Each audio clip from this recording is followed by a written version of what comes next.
నెల నెల సాఫీగా జరిగిపోవలసిన ఋతుచక్రం కొంతమందికి చాలా ఇబ్బందుల్ని తెచ్చిపెడుతూ ఉంటుంది.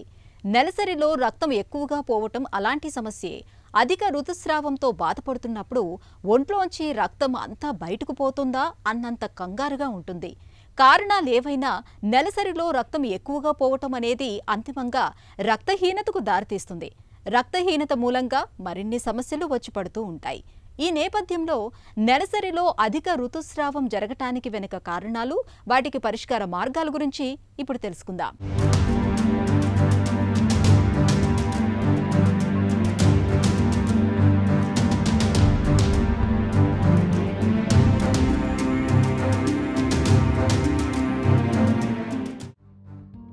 నెల నెల సహజంగా జరిగిపోవాల్సిన ఋతుచక్రం కొంతమందికి చాలా చిక్కుల్ని తెచ్చిపెడుతుంటుంది.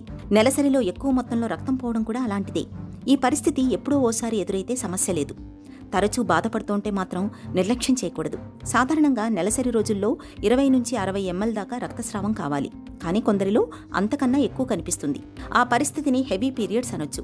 దాన్ని తెలుసుకోవడం కష్టమైనా కొన్ని సంకేతాలను బట్టి ఎక్కువగా అవుతోందని గుర్తించవచ్చు. విపరీతంగా రక్తస్రావం కావడం, తరచూ నాప్కిన్లు మార్చుకోవాల్సి రావడం, ఒకేసారి 2 నాప్కిన్లను వాడటం, రక్తం ముద్దలు ముద్దలుగా పడడం, ఇలాంటివన్నీ అధిక రక్తస్రావం సమస్యను సూచిస్తాయి. అధిక ఋతుస్రావం అంటే మనకి మామూలుగా ప్రతి మెన్స్ట్రేషన్లో మనకి 35 ml ఆఫ్ బ్లడ్ లాస్ అన్నది జరుగుతుంది అనమాట. కొందరికి 35 టు మనకి 80 ml వరకు కూడా ఉంటుంది. అంతకన్నా కనుక ఎక్కువ పోతున్నా, లేకపోతే గడ్డలు గడ్డలుగా పోతున్నా, నార్మల్ ఫ్రీ ఫ్లో కాకుండా గడ్డలు గడ్డలుగా పోతున్నా, మోర్ దెన్ 3 ప్యాడ్స్ కనుక ఎక్కువగా వాడుతున్నా కూడా అండ్ మోర్ దెన్ 7 days అయినా కూడా మనము అధిక రక్తస్రావం అని చెప్తాము క్లినికల్గా. అండ్ ఈ మెనరేజియా అన్నది మిమ్మల్ని డే టు డే వర్క్ నుంచి డిజేబుల్ చేస్తున్న, చాలా రక్తస్రావం అయిపోయి అనీమియా వచ్చిన, అనీమియా అంటే రక్తహీనత, ఇట్లాంటివి గనక మనకి క్లినికల్గా వస్తే మనం దాన్ని అధిక రక్తస్రావం అని చెప్పుకుంటాం. మనకి అధిక ఋతుస్రావానికి మనకి కారణాలు ఏంటంటే, మనం పామ్ కోయిన్ అని ఒక క్లాసిఫికేషన్ ఉంటుంది మాకు సైంటిఫిక్గా బుక్స్ ప్రకారం. సో ఒక్కొక్క వర్డ్ ఒక్కొక్క డిసీజ్కి స్టాండ్ అవుతుంది అనమాట. పాలిప్, అడినోమయోసిస్, లియోమయోమా అంటే ఫైబ్రాయిడ్, మాలిగ్నెన్సీ అంటే క్యాన్సర్, సి అంటే కోయాగులేషన్ డిజార్డర్స్, తర్వాత ఓవులేషన్ ప్రాబ్లమ్స్, ఆయిట్రోజెనిక్ అంటే డాక్టర్ ఇచ్చే మందుల వల్ల కొన్నిసార్లు హార్ట్ డిసీజ్ ఉన్న వాళ్ళకి ఏంటంటే బ్లడ్ థిన్నర్స్ అన్నవి ఇస్తూ ఉంటారు. ఆ బ్లడ్ థిన్నర్స్ ఇవ్వడం వల్ల పీరియడ్స్ అప్పుడు వాళ్ళకి చాలా ప్రాబ్లం అవుతుంది. ఫ్లో నార్మల్గా ఉండదు, చాలా ఎక్కువగా ఉంటుంది అనమాట. ఏంటంటే non significant or sometimes pregnancy induced అప్పుడు కూడా అధిక రక్తస్రావం జరుగుతుంది. But it is purely non menstrual అనమాట. కొత్తగా ప్రెగ్నెన్సీ వచ్చిన కొత్తలో మనకి ఇర్రెగ్యులర్గా బ్లీడింగ్ అవ్వడము, ప్రెగ్నెన్సీ అని తెలియకుండా ఇర్రెగ్యులర్గా బ్లీడింగ్ అవుతుంటే పీరియడ్స్ అనే అనుకుంటూ ఉంటారు. సో అట్లాంటివన్నీ మనకి ఈ నాన్ సిగ్నిఫికెంట్లో వస్తాయన్నమాట. నెలసరిలో ఎక్కువగా రక్తం పోవడానికి చాలా కారణాలే కనిపిస్తాయి. రక్తంలో ప్రోస్టాగ్లాండిన్ అనే రసాయనం స్థాయిలు పెరిగినప్పుడు గర్భాశయం పొరపై ప్రభావం చూపి అధిక ఋతుస్రావం కావచ్చు. అలాగే గర్భాశయానికి రక్తం సరఫరా చేసే రక్తనాళాలు పెద్దగా ఉన్నప్పుడు ఇలా జరగొచ్చు. ఇక గర్భాశయంలో కంతులు ఉన్నప్పుడు, ఎండోమెట్రియోసిస్ వంటి సమస్యలు ఉన్నప్పుడు, ఇతరత్రా ఇన్ఫెక్షన్ల మూలంగా కూడా నెలసరిలో రక్తం ఎక్కువగా పోతుంటుంది. అండాశయాల్లో నీటి బుడగలు ఉన్నప్పుడు ప్రతి నెల అండం సక్రమంగా విడుదల కాదు. ఇలాంటప్పుడు కూడా ఈ సమస్య కనిపిస్తుంది. అలాగే థైరాయిడ్తో బాధపడుతున్న అధిక రక్తస్రావం కావచ్చు. అధిక రక్తస్రావం వల్ల మనకి ఎట్లాంటి ఇబ్బందులు వస్తాయంటే, ఫస్ట్ నీరసం, చాలా నీరసంగా ఉంటుంది. మనం మామూలుగా కూడా చూసుకుంటే పీరియడ్ స్టార్ట్ అయ్యే ఒక 1 week ముందు నుంచి కూడా మనకి ప్రీమెన్స్ట్రల్ డిస్ఫోరిక్ డిజార్డర్ అని అంటారు, ఆర్ PMS అంటారు, ప్రీమెన్స్ట్రల్ సిండ్రోమ్ అంటారు. అప్పటి నుంచే మనకి పోస్ట్ ఓవులేషన్ గుండె దడలు స్టార్ట్ అవ్వడము, ఈ కారణం తెలియకుండా నీరసంగా ఉండడము, తొందరగా ఫెటిగబిలిటీ అంటే తొందరగా అలసిపోవటం, అట్లాంటివి జరుగుతూ ఉంటాయి నార్మల్.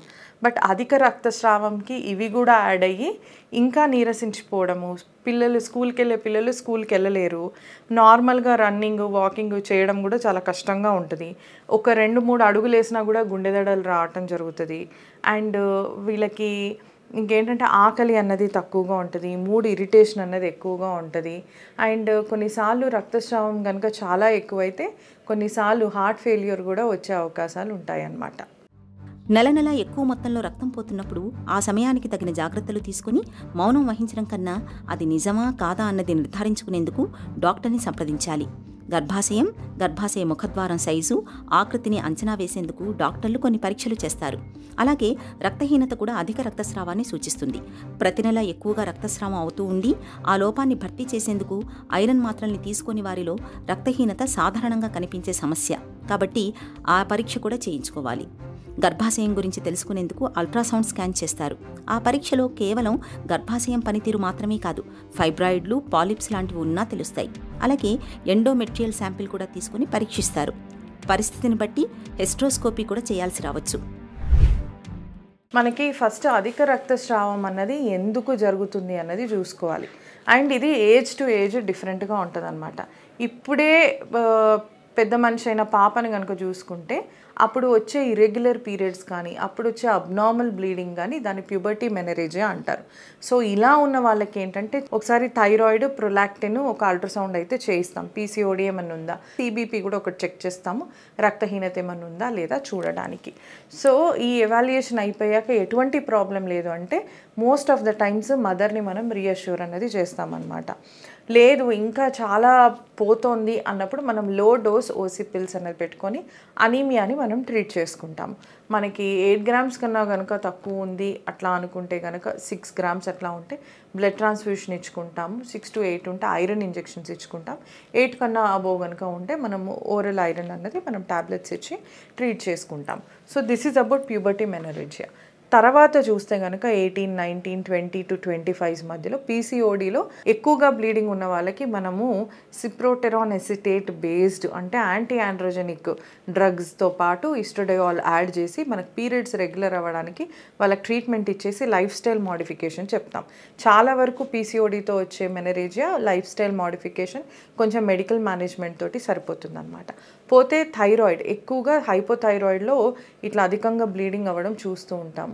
అండ్ పాలిప్స్ కనుక ఉంటే మనం వాటిని రిమూవ్ చేసుకుంటాం. అడినోమయోసిస్, ఎండోమెట్రియోసిస్ కనుక ఉంటే ఫస్ట్ మినిమల్ డిసీజ్ ఉంటే మెడికల్ మేనేజ్మెంట్ స్టార్ట్ చేస్తాము. ఫైబ్రాయిడ్స్ కనుక ఏమన్నా ఉంటే, చిన్న సైజ్ కనుక ఉంటే మనం ఇంజెక్షన్స్తో తగ్గించవచ్చు, మెడిసిన్స్తో కూడా తగ్గించవచ్చు. కానీ మెడిసిన్స్ ఎక్కువ రోజు ఇవ్వలేము, లివర్ ఫెయిలియర్ అన్నది జరగవచ్చు. ఇంజెక్షన్స్ కూడా ఎక్కువ రోజులు ఇవ్వలేము, కానీ ఇచ్చిన 3-6 నెలల్లోనే మనకు సైజ్ అన్నది కొంతవరకు తగ్గించవచ్చు.